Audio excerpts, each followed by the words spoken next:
Ngopas, ngobrol pendidikan santuy. Assalamualaikum warahmatullahi wabarakatuh. Waalaikumsalam. Jumpa lagi kita di warahmatullahi wabarakatuh. Ngopas, ngobrol pendidikan santuy. Kali ini kita bersama Kepala SMK Negeri 1 Ngawen. Ngawen ini ada di perbatasan dan perjuangan ke sini itu luar biasa, dan kepala sekolahnya juga luar biasa. Dari Jogja ke Ngawen itu kira-kira berapa kilo, Pak? Kami sekarang 30. 30 kiloan, 30 kilo, dan ini mengasihkan perjalanannya melalui 2 pintu Jogja, bisa lewat selatan, bisa lewat utara. Kita akan berbagi cerita, berbagi suka duka dengan Kepala SMK Negeri 1 Ngawen, Bapak Sriono, Dr. Andes Sriono. Dan ini sebenarnya beliau ini lulusan dari ISI Yogyakarta, memiliki keahlian di bidang desain dan dimanfaatkan desainnya untuk batik oleh salah satu perusahaan terkenal. Nanti kita akan dengar cerita beliau. Selamat siang. Assalamualaikum warahmatullahi wabarakatuh, Pak Sri. Waalaikumsalam warahmatullahi wabarakatuh. Ya, sehat Pak ya? Sehat. Ya. Walafiat. Ya, senang sekali kita jumpa di sini. Meskipun sama-sama dari Jogja, tapi kan jauh iya, Pak. Iya, betul. Betul, gila. Ya, Pak Sri, ini Pak Sri ini kan di SMK Negeri 1 Ngawen ya, menjadi salah satu leader yang luar biasa di sini. Bisa cerita bagaimana perjalanan Pak Sri dari Jogja sampai ke Ngawen, Pak? Jadi terima kasih. Assalamualaikum warahmatullahi wabarakatuh. Waalaikumsalam. Jadi saya sama sekali tidak berpikir bisa sampai Ngawen ini. Yang pertama karena saya sebetulnya dibesarkan banyak di SMK Negeri 5 Yogyakarta. Bahkan saya alumni dari siswa SMK Negeri 5 angkatan 86. Jadi saya jadi murid tahun 82 masuk SMK karena 4 tahun. Dulu semik. Akhirnya saya di sana kurang lebih ya jadi murid terus lulus. Akhirnya penempatan guru pertama saya di Medan, di Sumatera Utara. Ya di sana kurang lebih 11 tahun, kembali lagi ke Jogja. Nah, kebetulan masuk di SMK 5 itu, waktu itu saya mahasiswa sudah ngajar dulu, Pak.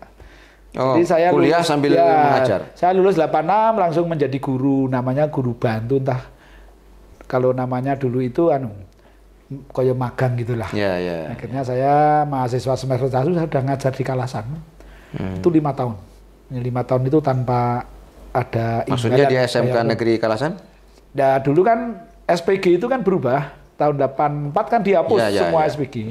Nah, akhirnya menjadi SMIK yang di Kalasan. Akhirnya guru-guru yang rumahnya dekat Prambanan semua ngajar di SMK Kalasan.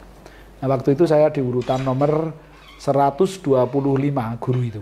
Di SMK Negeri Yogyakarta, yaitu SMIK Yogyakarta itu, saya di urutan 125. Akhirnya saya paling ujek. Nah, ketika ada penempatan saya berpikir saya nggak mungkin bisa di atas karena senioritas akan mempengaruhi pola kerja di Yogyakarta itu. Nah, senioritas tidak bisa dilompati. Nah, itulah yang akan menjadi semu bagi kehidupan. Sulitnya maju di pendidikan itu. Karir juga akan sedikit terhambat ya. Akhirnya saya berniat, saya maunya ditempatkan di Sumatera Utara. Ada pilihan Indonesia Timur sama Indonesia Barat. Akhirnya saya ketemu dengan menteri-menteri hebat seperti Pak TB Silalai, Luhut Panjaitan, itu bahkan sering ngobrol. Nah, singkat cerita, saya itu diambil anak oleh Gubernur Sumatera Utara waktu itu. Karena ada rehab desain rumahnya, saya perbaiki. Nah, akhirnya saya punya koneksi untuk, ya seandainya saya pindah itu, ada yang bantu. Nah, setelah itu, setelah itu saya dapat kesempatan, saya ngomong, Pak, bagaimana saya kalau pindah ke Jogja? Ya wes, pindah aja. Akhirnya saya pindah bersama istri, masuk ke SMK 5. Nah, alhamdulillah dari 125 jumlah guru, saya kembali di SMK 5 posisi di nomor 1. Artinya saya ngelompati birokrasi yang sulit di kota Jogja itu, mau jadi waka apa itu sulit, wali kelas saja antri, itu sudah kita lompati semua. Sehingga saya posisi di SMK 5 itu nomor 1. sampai sekarang. Nah, akhirnya ada perkembangan, ya kami mengikuti berbagai kegiatan, akhirnya saya dicalonkan untuk mengikuti talent scouting. Padahal saya sudah punya talent scouting gitu. Tapi kan temanya beda. Yang keluarkan cakep itu hanya Solo itu. Nah, akhirnya saya ikuti. Nah, akhirnya saya ngikuti di tahun 2017, ya diangkat di 2021. Langsung di Ngawen? Enggak, langsung di Gedang Sari dulu. Oh, Gedang Sari dulu, Di Gedang Sari itu hanya 10 bulan. Sudah berusaha dengan semaksimal mungkin pikiran kita yang tanpa biaya itu, Pak. Jadi saya itu ditempatkan di SMK yang memang siswanya itu animonya masyarakat itu ya memang daerah situ, nggak mungkin terdapat dari daerah lain. Nah, waktu di situ muridnya itu kekurangan, jadi begitu saya dikirim bulan 3 itu kan pas promosi sekolah rencananya, akhirnya bagaimana kita bisa ngoyak itu jumlah siswa itu bisa memenuhi 6 kelas.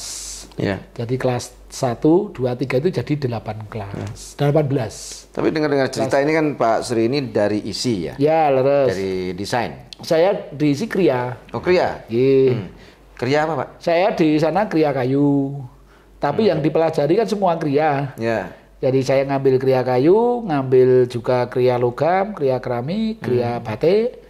Nah, Kria kulit itu kelas 1 semua ikut. Baru di penjurusan di kelas 2 baru mulai di jurusan kayu. Nah, minornya saya ngambil kerawitan. Mengapa saya ngambil kerawitan? Supaya ketika di sekolah bayangan saya itu kita bisa mengembangkan budaya itu. Jadi, karena memang satu alur juga ya, satu alur. Nah, akhirnya betul apa yang saya pikirkan kok bener gitu loh. Jadi terus karena saya mahasiswa semester 1 sudah ngajar di SMK Kalasan, ya akhirnya nyatu gitu loh. Karena pertanyaan saya ingin menjawab gitu. Masyarakat itu kan bilang kalau kuliah dur-dur untuk apa wong nek mau nganggur gitu loh. Makanya saya membuat image itu kita hapus betul. Jadi saya itu lulus kuliah nggak ada orang tahu, jadi pegawai nggak ada yang tahu. Nah, jangan sampai image nganggur itu ketahuan gitu loh. Makanya saya mahasiswa semester 1 sudah bekerja. Sehingga orang yang ketemu saya pasti, oh ternyata tidak benar apa yang diomongkannya, tergantung orangnya. Nah, itu sudah tak mentahkan. Ya, kalau sekarang misalnya ada stigma misalnya dari BPS, SMK, misalnya lulusan SMK banyak nganggur itu gimana? Nah, apalagi itu nganggur itu kan sebetulnya kan gimana ya, diciptakan oleh diri sendiri, oleh diri kita sendiri. Nah, makanya kalau kebetulan saya dikasih kesempatan untuk memimpin SMK, ya saya jauh-jauh hari anak itu betul-betul sudah kita persiapkan.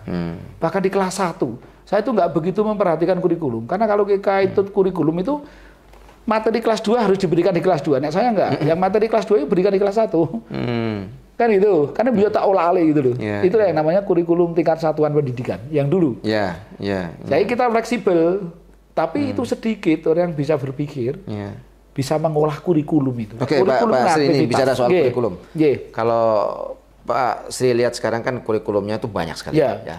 Dari kalau dulu dari KTSP, kemudian ada kurikulum apa namanya? Sekarang Merdeka. Merdeka. Kemudian ada kurikulum berbasis sekolah, ada kurikulum prototipe, ada kurikulum bermacam-macam kurikulum yang membuat orang bingung. Nah, menurut Pak Sri sebenarnya pergantian kurikulum ini di SMK sendiri sudah artinya sudah dibutuhkan atau seperti apa? Ya, kalau menurut saya pergantian itu dibutuhkan, masanya itu dibutuhkan karena memang perkembangan dunia pendidikan itu kan mengikuti perkembangan zaman. Artinya biasanya itu baik di zamannya. Tak amati loh. Ketika link and match mungkin pas itu baik karena memang kerjasama industri dengan pemerintah Tapi ketika itu terpenggal, ya link in match tidak terjadi lagi, hilang kan begitu, ganti lagi. Nah, saya sepakat kurikulum memang setiap 10 tahun itu dievaluasi. Itu memang ya. Nah, makanya kurikulum yang sebetulnya sudah lumayan mau bagus, yang kurikulum 13 itu sebetulnya itu sudah lumayan mau bagus karena namanya KTSP, kurikulum tingkat satuan. Ya kalau tingkat satuan mesti berpacu, nggak mungkin saya sama dengan tetangga. Oh, namanya KTSP kok. Nah, lemahnya namanya KTSP, acuannya masih acuannya pemerintah, lah ya jadi kacau lagi. Singkatannya sudah nggak bener lagi. Wong namanya kurikulum tingkat satuan kok ngacunya tetangganya. Betul. Akhirnya nggak pas. Nah akhirnya muncul kebijakan baru. Sekarang itu sebetulnya kurikulumnya pelaksanaannya masih kurikulum 13, tapi di dalamnya sekarang dimuati jadi muatan lokalnya akan mau diangkat dengan baik, makanya dengan kurikulum yang sekarang Merdeka Belajar. Sepertinya sama saja. Ya sebetulnya intinya hanya mendekatkan karakter itu lebih didahulukan. Nah, intinya kan sama, mengutek-utek itu. Main karakternya apa, ya muatan lokal pasti diangkat. Karena kalau enggak ya tergerus oleh teknologi. Bahkan kemarin baru saya seminar itu baru 2 hari yang lalu, besok itu peran guru sudah diminimalisir dengan keteknologian sekarang. Pertanyaannya di YouTube ditanya, jawabannya sudah 100%. Jawabannya. Cuma kelemahannya jawaban di YouTube itu tidak ada rasanya. Rasanya itu terhilang. Nih jawabannya pasti loh Pak, bener. Nggak ada ruhnya ya? Nah rohnya hilang. Nah itu kalau di bidang seni nggak bisa. Sama sekali, yang bisa di matematika, kimia, fisika. Tapi coba karya seni. Saya membuat sebuah karya seni terus diukur dengan rasa pasti. Karena kan matanya melihat, oh tertarik, rasanya diolah. Makanya seni rupa itu kan dibagi menjadi 2 akhirnya. Seni rupa murni, akhirnya larinya ke seni rupa sama seni patung. Nah, yang tidak murni namanya seni kriya, dibagi menjadi 5. Nah 5 itulah yang menjadi seni terap. Buat kursi, lemari, tempat tidur, sendok, sepatu, itu semua terap. Artinya kan secara nilai ya. Kurikulum yang kita laksanakan tidak bisa dikuantifikasi. Iya, gitu, betul. Jadi kurikulum ya harus, memang sekarang itu, nek saya boleh lepas tersendiri itu, sebetulnya sekolah itu sebetulnya bisa membuat sendiri. Kurikulum itu kan kesepakatan. Kalau itu ya kesepakatan dengan keadaan yang ada sekarang, kekuatan guru, kekuatan murid. Nah itu kan disatukan menjadi kurikulum. Nah sekarang karena tuntutan zaman kami harus bekerja sama dengan Dudi. Karena sekolah itu kan bukan Dudi. Makanya muncul yang TEVA Teaching Factor itu. Itu kan sudah setengah Dudi. Nah, betul. Makanya kami mau kejar itu. Sekolah di SMK terutama Ngawen ini mau kami kejar untuk TEVA-nya. TEVA sesungguhnya itu bagaimana? Jangan sampai TEVA itu hanya slogan. Oh, sekolahnya TEVA, tapi kedalamannya tidak tahu maksudnya TEVA apa. Jadi kalau saya buat grade itu kayak tingkatan itu ya urut, oh dari sekolah kita buat TEVA, terus kelas industri, kemudian jadi sekolah apa namanya PK, program keunggulan, hilang lagi menjadi kesepadanan, ya toh? Ya kan gitu. Larinya akan menjadi badan layanan umum. Nah kalau itu tingkatannya tahu, pasti akhirnya BLUT itu akan bagus. Nah sepanjang itu belum dikuasai, ya susah, akhirnya orang hanya latah, melu BLUT, padahal dalamnya nggak tahu. Itu seperti itu. Ini kan jadi satu masalah ketika kita menerapkan BLUT. Kemudian pilihannya apakah sekolah itu akan mengutamakan sektor industri usahanya, keuntungannya, profit, atau kita akan mengutamakan pada aktivitas pendidikan. Nah, kan sebetulnya kalau kami BLUT itu sebetulnya kalau di lembaga pendidikan mestinya tidak ke hasil, tidak ke profit tidak ke profit, keuntungannya itu bukan itu sebetulnya, tapi bagaimana siswa kita itu dididik menjadi pola-pola ketika nanti dia keluar dari SMK itu bisa ya sudah bisa include di masyarakat. Oh ternyata kalau di masyarakat larinya mesti ke apa namanya, ya kalau kerja ya dibayar kan begitu, seperti itu. Dan di sekolah kan tidak bisa. Jadi peran sekolah itu walaupun BLUT tapi peran pendidikannya tetap berjalan. Jadi investnya itu tidak bisa diambil ketika dia waktu sekolah itu, mungkin 2-3 tahun, 5 gitu loh. Maka modalnya mesti banyak. Karena tidak secara instan beli terus dapat. Dinikmati di kelas 1. Nah, hasilnya mungkin setelah kuliah 6 tahun lagi. Atau 10 tahun lagi baru dirasakan. Makanya di sekolah itu kalau kita pelajarnya memimpinnya dengan rasa, itu akan bisa langsung tertanam. Jadi ilmu sedikit apapun neng mesti terus neng ngerasa gitu. Oh tenanan. Akhirnya kami coba di Ngawen ini keterlambatannya 0. Ketidakhadirannya 0, Pak. hadir semua 100%. Tapi guru-guru kami ajak ngalahi, nah esok istilahnya among tamu. Tak sebut among tamu kan gurunya ada 20 guru harus salaman setiap pagi. Kenapa kok selalu dilakukan? Karena yang datang pertama itu ganti terus. Saya suruh ngamati nggak pernah. Yang datang pertama kemarin pasti tidak datang pertama besok. Nah itulah yang namanya situasional itu. Jangan kok dulu pernah, nggak boleh jawaban seperti itu. Kan hariannya berubah terus. Nah, akhirnya orang yang kemarin berusaha terlambat kan pasti berusaha dulu. Kan gitu. Yang posisi nyaman, mending mundur Pak Gendudul, teman-teman yang berubah tadi, yang sikapnya berubah total tadi loh. Ojo nganti aku kedahuluan temannya, kan gitu. Nah itu kita biasakan dan alhamdulillah ini sudah 1 bulan lewat 12 hari ini siswanya nurut, bagus. Akhirnya mau tak bawa terbang itu kelihatannya bisa. Nah saya mau genjot gurunya. Kedisiplinan guru pegawai itu, karena kalau kekuatannya sudah oke, saya mau lari itu pun kencang, tidak hanya lari mung biasa kayak kancane, nggak mau, saya harus cepet ini. Nah nanti ketika pondasinya itu udah bagus, nah baru kita bisa lepas gitu. Artinya ada sesuatu yang baru yang ditanamkan jelas di Ngawen. Ada yang baru. Ya, jadi hal-hal yang baru itu pertama ketertiban anak itu memang nomor 1. Jadi disiplin itu nomor 1. Nah, dalam membentuk karakter anak itu, kalau disiplinnya sudah tidak bisa kendalikan, itu tidak akan bisa. Jadi kuncinya hanya 1 dan kejujuran. Wis, ngajar itu dengan rosong, makanya guru itu menjadi contoh gitu loh. Jadi nanti tak kasih, ini kan saya baru membuat planisasi Pak. Jadi contoh utama itu adalah keteladanan guru. Jadi kalau mengharapkan muridnya tidak terlambat, gurunya harus tidak terlambat terlebih dahulu. Saya juga sama, saya juga pasti tidak terlambat gitu, kita pastikan gitu loh. Nah makanya konco-konco kita sudah sepakat. Nah kalau sudah sepakat oke, gitu. Kalau nggak mau maju ya diam aja lah, jadi penonton. Tapi nggak usah ngerecoki gitu. Akhirnya kan nanti banyak yang mau tuh. Karena pasti ada. Saya anggap 10% daripada tim itu pasti yang namanya kehidupan pasti biasa tuh Pak. Karena selalu ada 2 risiko. Saya ngambil keputusan itu, pro dan kontra. Tapi saya meminimalisir yang kontra. Kami selesaikan dengan manajemen konflik gitu. Itu tak terangkan terus kepada orang-orang itu. Konflik itu harus ada gitu loh. Masalah itu harus ada gitu loh. Jadi kalau tidak ada biar ada dinamika ya. Iya. Pasti ada. Itulah untuk penyeimbang. Penyeimbang kami. Karena saya mau kerja keras, teman-teman mendukung ada bagus gitu. Nah ini kan masuk hari Sabtu, oke siap, maju, gitu loh. Jadi tidak ada kok paksaan gitu loh. Kalau yang nggak bisa, bagaimana caranya, izin, bagaimana pemberitahuannya gitu loh. Ini kan program jalan gitu dengan baik. Ya, hal seperti itu yang kita openi berawal dari Ngedang Sari itu, saya itu di Ngedang Sari sebetulnya juga tak tinggal itu juga merasa, saya merasa kehilangan karena memang murid-muridnya sudah mendukung kami.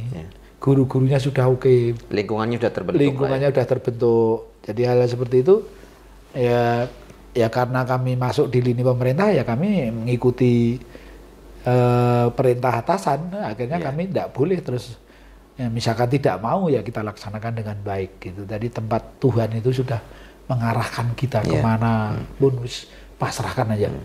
Nah makanya saya ngajak teman-teman kerja dengan ikhlas itu Samina wa ta'na. Samina wa ta'na itu. Itu prinsip-prinsip saya di dalam bekerja, Pak. Pak Sri. Iya, Pak. Ini kan daerahnya ini daerah yang agak complicated ya. Karena daerah perbatasan, sekolahnya di Jogja, di perbatasan, dibangun di Jogja, tapi siswanya sebagian besar dari Jawa Tengah. Ini seperti apa? Oke. Saya sudah mencoba menganalisa siswa yang Pak. Jadi karena ini terkait dengan masukan supaya kita bisa mengolah dengan baik kan kami coba data siswa itu. Ini sudah muncul datanya, sudah saya buat dari 1.007 siswa yang data kami itu 1.007 itu 65%-nya itu dari Provinsi Jateng. 65%, sedangkan yang 35%-nya dari Gunung Kidul, kan itu Provinsi DIY. Nah, sebetulnya dari permasalahan tidak ada Sebetulnya permasalahannya itu sebetulnya nanti hanya masalah pembiayaan itu. Tapi kalau yang terkait dengan jumlah siswa itu, karena di Ngawen ini sudah menjadi perbatasan pendidikan kita itu lebih baik. Artinya ketika kita buka jumlah 12 kelas per tahun itu dalam waktu mungkin sehari 2 hari sudah penuh. Bahkan itu menolak, tahun lalu itu menolak sekitar 200. Artinya dari segi kualitas siswa sebetulnya kita sudah punya nilai plus, sudah sejajar dengan di kota, gitu loh. Karena kita menolak, gitu loh, menolak siswa. Jadi kalau kita terima 360, yang daftar sudah 700. Artinya kita sudah bisa nyeleksi anak itu. Sehingga dari segi masukan, income bahan bakunya itu sebetulnya udah bagus, gitu loh. Nah sekarang tinggal mengolahnya di dalam. Jadi kami dihadapkan itu satu masalah. Karena kalau kami dihadapkan 2 masalah, itu satu sudah kurang siswa, nah itu sudah masalah. Pasti hasilnya susah karena mau mengangkatnya terlalu berat. Walaupun itu sebetulnya tugas guru. Tapi kebetulan kita didapat di rata-rata anak itu ya memiliki IQ yang cukupan, minimal cukup gitu. Artinya untuk jurusan teknologi, semua kan pola pemikirannya kan harus minimal standar matematikanya juga harus terukur. Karena kalau enggak pasti kepontal-pontal. Karena kita di Ngawen ini ada dua kelompok ya, satu kelompok teknologi yang ada 4 jurusan itu, kemudian yang kelompok pariwisata kita tata busana itu. Hampir sama kita kategorikan untuk kelompok seni sebetulnya. Tapi kan cenderungnya seni dan pariwisata jadi satu. Nah, di permasalahannya kalau masalah itu gini, masalahnya ketika siswa itu nanti lulus menjadi tenaga kerja, itu kan yang beruntung jadi Jateng. Padahal kita yang ngolah mati-matian di Jogja. Di Jogja nggak dapat apa-apa gitu loh. Kalau dari investasinya kan jadi nggak nyambung. Gitu loh Pak. Karena income-nya pemasukan dari tenaga kerjanya Jogja terus nggak dapat.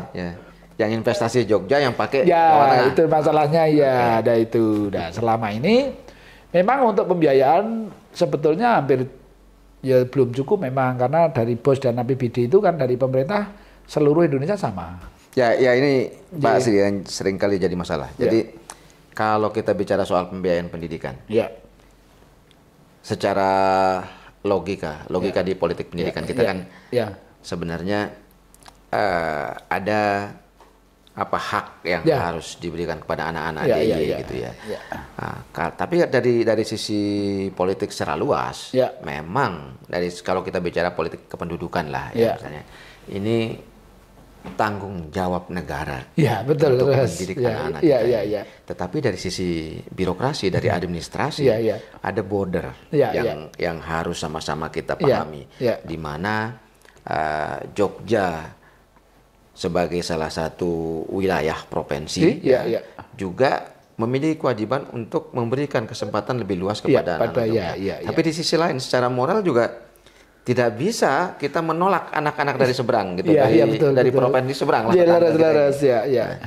Nah, dalam posisi seperti ini, apakah pernah misalnya kepala sekolah atau teman-teman di sinilah untuk berbicara dengan pemerintah provinsi Jawa Tengah dengan dengan kepala dinas misalnya? Kalau terkait itu karena mohon maaf karena saya baru.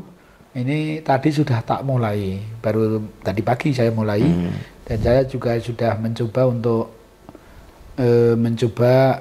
berkomunikasi dengan gubernur, karena itu ada forum yang bisa kita masuki di WA-nya grupnya Gubernur Jateng. Nah, tadi pagi kami sudah mencoba membuat surat terbuka gitu.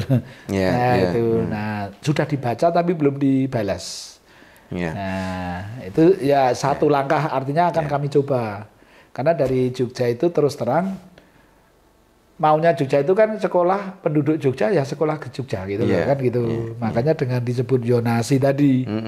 Nah, kalau kita dionasi kemudian kita tidak menerima penduduk di luar, artinya bukan DIY, sekolah ini akan kolab, nggak ada muridnya gitu. Betul. Karena sudah larinya ke kota semua.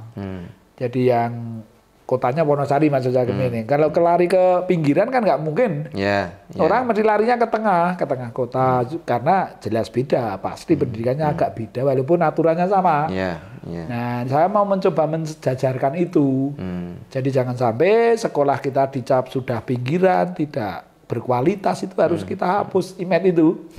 Nah, harapan saya gitu. Jadi makanya kita gencar ini. Setiap hari ada penerimaan pegawai. Nah, itu baru satu-satunya di kita. Yeah.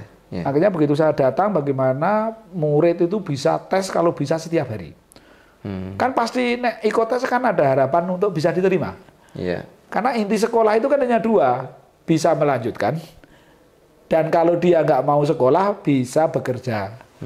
Ya minimal kan itu, nek tidak bisa bekerja di perusahaan, minimal bisa bekerja di tempatnya sendiri.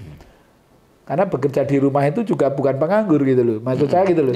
Kan itu di rumah itu masak itu disuruh loh sama ibunya, itu juga nggak nganggur. Nah cuma orang mengatakan itu nganggur karena pendapatannya nggak digaji sama orang tuanya. Betul. Yang salah kan orang tuanya berarti. Mestinya kan digaji yang masak, nyapu gitu loh. Nah tapi kita ambil ini yang daftar kuliah ini sekarang sudah ada 80 berapa itu. Yang daftar ya hasilnya nanti. Tapi yang daftar kerja itu 600 anak sudah ada. Yang mendaftar loh Pak. Dan hasilnya sudah banyak. Yang ada lolos berapa-berapa itu ada di WA kami. Nah disitulah peran sekolah itu. Dan ukurannya sekolah maju itu ya tadi banyak yang melanjutkan. Kedua bisa masuk di dunia kerja. Nah, itu intinya. Kalau dua-duanya sudah sejalan, pasti bagus sekolah itu. Karena sekolah itu juga posisi berat. Sulit membuat anak itu menjadi rata-rata baik gitu kan. Karena bendanya tadi, benda awalnya tadi. Nek di perusahaan, nek cacat bendanya kan bisa disortir. Kalau di kerajinan, oh kayunya cacat, singkir ke Pak. Tapi nek manusia kan nggak bisa. Manusia kapasitas yang sama. Ya, bahkan orang yang kurang pun harus diolah biar menjadi baik.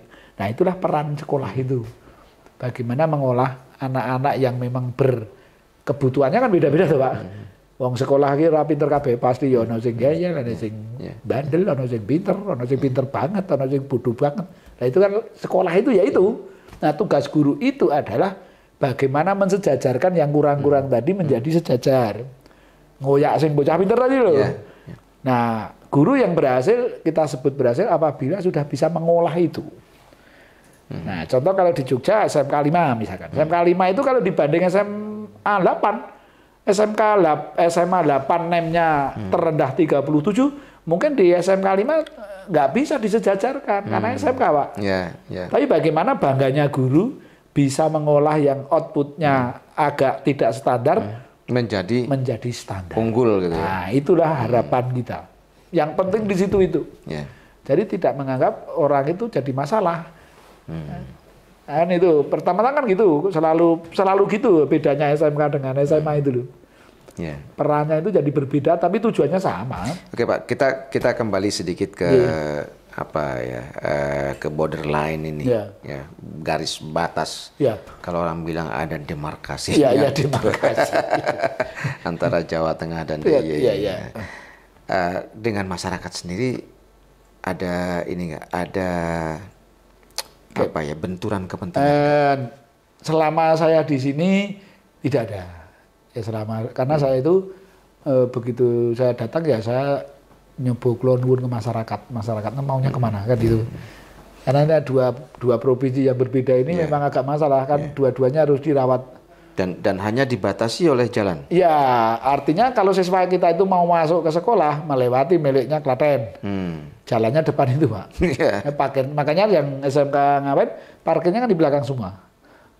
Ya dengan harapan yang belakang yang milik Jogja itu bisa hidup. Parkirnya di Jogja gitu ya? Parkirnya di Jogja semua, sehingga kan bisa ekonominya Bapak Ibu yang sekitar lokasi ini juga bagus. Nah, kemudian yang SMP itu rata-rata parkirnya di tempatnya Klaten. Nah, SMP belum begitu diopeni, Pak. Tapi itu punya Jogja juga? Sama berdampingan sekolahnya SMP 4 ini, samping sekolah kita ini. Itu kebanyakan SMP-nya di sebelah sana parkirnya. Nah, SMK-nya di sebelah sana. Jadi kami beruntung yang karena kami kan berada di penduduknya Jogja gitu loh. Tapi dua muka ya Pak ini? Akhirnya dua muka sekolah kita ini. Makanya mau kita bangun itu pagar dan gapura. Ini cepat. Jadi kalau kita bisa saksek itu sebetulnya dalam sebulan ini sebetulnya sudah hampir selesai. Ya. Nah ini sudah kita buat, sudah ada MOU untuk bangun Pak, mau start dari mana dia bingung deh, karena semua mulai.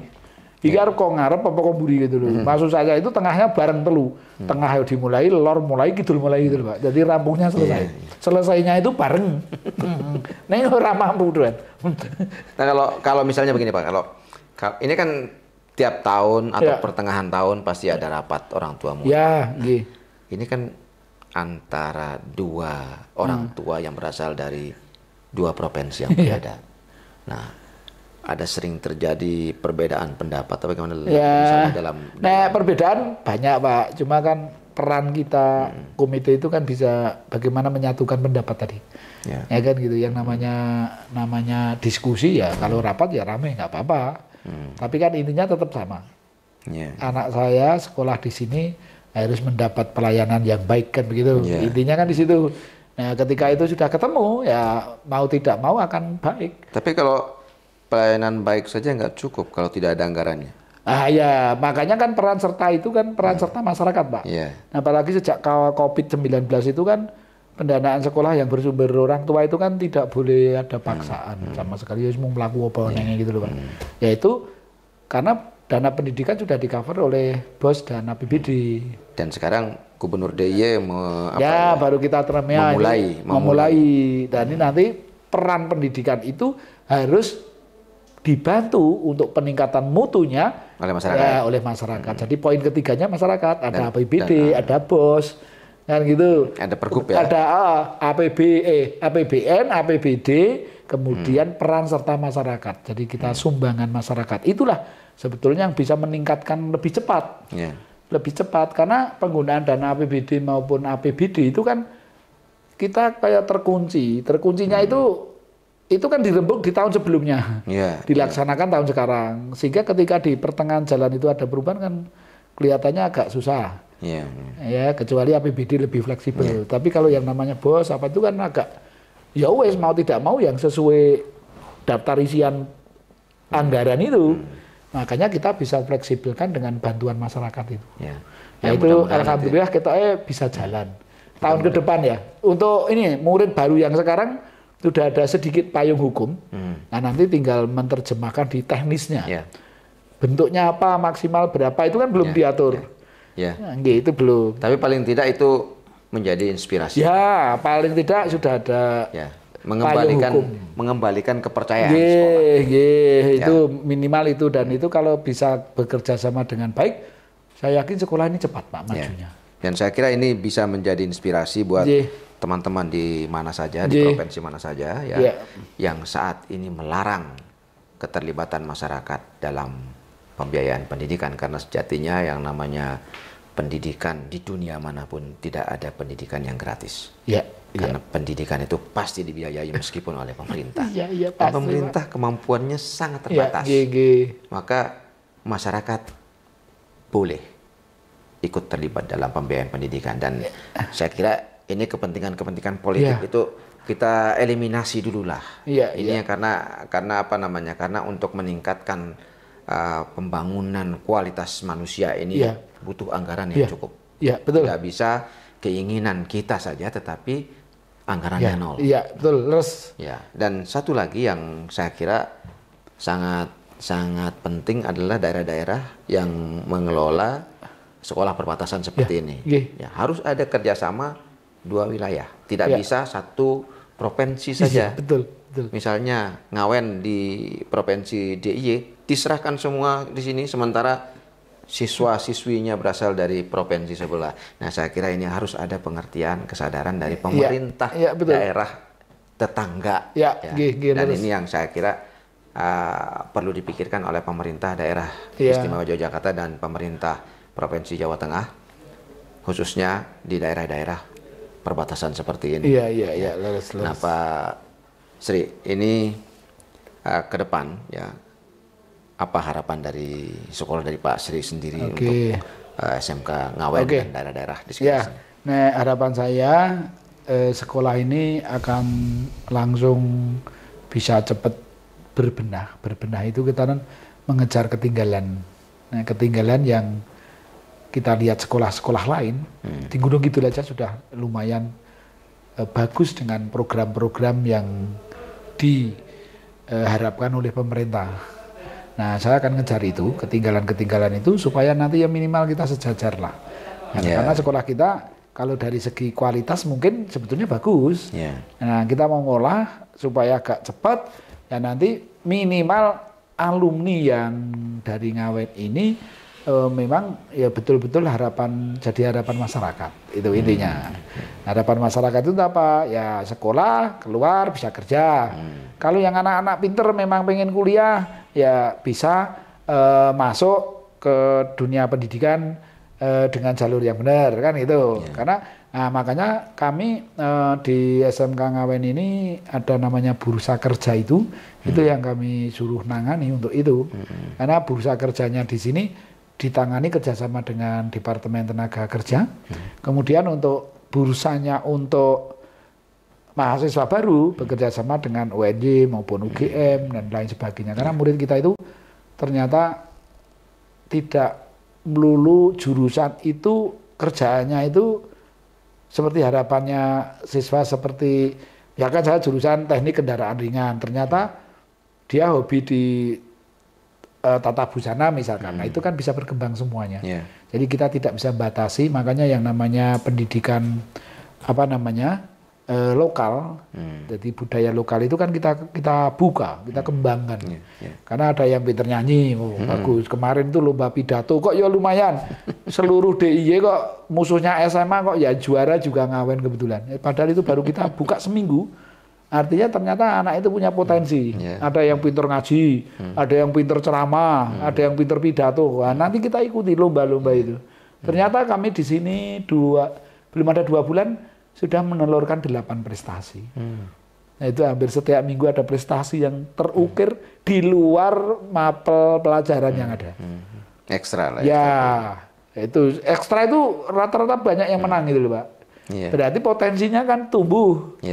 Kita kembangkan, nanti akan kita buka campur sari kerawitan, pidato basa Jawa, MC basa Jawa, menari, drama, itu akan kita bangkitkan untuk ekstrakurikuler. Ya dalam rangka ketika besok alumni dari Ngawen ini ya sedikit banyak akan bisa memberi warna gitu. Jadi tidak hanya melulu di sekolahnya itu, jurusannya itu, karena banyak cewek-cewek misalkan kok senengannya jahit, padahal sekolahnya tidak dijahit gitu.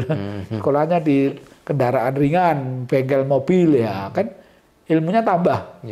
Ilmu-ilmu yang didapatkan di sekolah selain kurikulum yang sudah baku tadi. Makanya di sekolah itu kalau kurikulumnya sudah jalan nggak perlu udah jalan. Makanya kita mencari yang lain gitu, selain dari kurikulum gitu loh. Karena kurikulum itu setahun sebelumnya sudah dibuat. Mau tidak mau ya seperti itu gitu loh. Nah, hal seperti itulah akan kita kembangkan terus. Saya yakin dalam waktu mungkin 2-3 tahun ke depan pasti berubah. Ini enggak fisik, nggak usah setahun 6 bulan pasti berubah fisiknya. Mudah-mudahan. Nah, ini kan dari dalam itu kan butuh waktu. Ya, karena butuh waktu betul nek dalamnya orangnya, siswanya. Ini nek fisik itu gampang sepanjang ada dananya, fisiknya cepat. Betul. Nah, ini kami coba karena kami kelihatannya ada kemampuan untuk ke sana, ya akan kita genjot cepat. Nah, mungkin Bapak nanti bisa datang ke sini bulan 6, nanti akan kami undang Bapak Ibu. Untuk acara besok kami akan launching tata busana kelas TEVA menjadi kelas industri. Kemudian yang kelas industri yang sekarang alat berat itu harapan saya menjadi sekolah ya unggulan, tapi yang kesepadanan. Jadi PK industri, bukan PK dari pemerintah. Nah, saya sudah ada link untuk itu, mau bantu sekolah itu, karena nanti pemerintah bantu 2,5 miliar, dari perusahaan juga 2,5 miliar, sehingga akan cepat. Kan itu harapannya. Jadi kita oyak yang sekolah PK kesepadanan, kan itu sepadanan industri. Nah, supaya sejalur gitu loh, jadi kerja sama-sama. Itu Pak, itu harapan kita. Oke, sebagai catatan terakhir Pak Sri, apa yang ingin Pak Sri sampaikan kepada pemerintah maupun kepada Sivitas Akademika di sekolah? Oke, kami selaku manajer di SMK Ngawen, kami kan tidak bisa bekerja sendiri. Kami kan ada tim, makanya tanpa gotong royong saya yakin semua impian saya itu tidak akan bisa terwujud. Akibatnya satu, kuncinya kita bersama-sama memajukan SMK Ngawen ini ya dengan semangat gotong royong tadi, semangat gotong royong dan ikhlas ketika bekerja. Kalau itu sudah terjadi, saya yakin sekolah ini mau kemanapun nggak ada masalah. Ini kuncinya satu di gotong royong kebersamaan, bahwa kerjaan itu ya pekerjaan kita, milik kita. Sekolah ini milik kita. Nah, siswa itu juga seperti itu. Sekolah itu milik kita. Makanya kami betul-betul siswa sudah mulai terbangun. Nanti Bapak bisa besok lihat di tempat-tempat dimanapun di sekolah ini kan bersih, nggak ada coretan. Itu sudah salah satu ciri khas bahwa anak-anak itu bisa dibawa maju ke depan. Nah, itu hanya tolak ukur, salah satu tolak ukurnya saja. Jadi saya setiap pagi akan mencoba anak-anak ini tetap disiplin, tertib, rapi gitu. Dan hanya dua intinya, disiplin dan jujur. Nah, kalau sudah disiplin nanti larinya di kejujuran. Kalau sudah jujur, apapun akan bisa terselesaikan dengan itu. Jadi masalahnya itu kita minimalisir. Dan nanti yang muncul akan prestasi. Ya, walaupun memang sulit mengejar prestasi itu sulit karena butuh perjuangan. Nah kan gitu. Saya kira itu harapan saya. Saya yakin 2-3 tahun ke depan SMK Negeri Ngawen akan lebih maju. Itu harapan saya. Oke, sahabat para pemerhati SMK dan pendidikan vokasi di mana saja berada. Demikian kita berbincang-bincang hari ini bersama Pak Sri, Kepala SMK Negeri 1 Ngawen. Dan satu hal yang kita catat bahwa setiap wilayah di mana sekolah itu berada memiliki dinamika persoalannya sendiri-sendiri. Ya, kita akan jumpa lagi di Ngopas yang akan datang dengan topik yang tidak kalah menarik. Demikian, Assalamualaikum warahmatullahi wabarakatuh. Terima kasih, Pak Sri. Waalaikumsalam warahmatullahi wabarakatuh. Ngopas, ngobrol pendidikan santuy.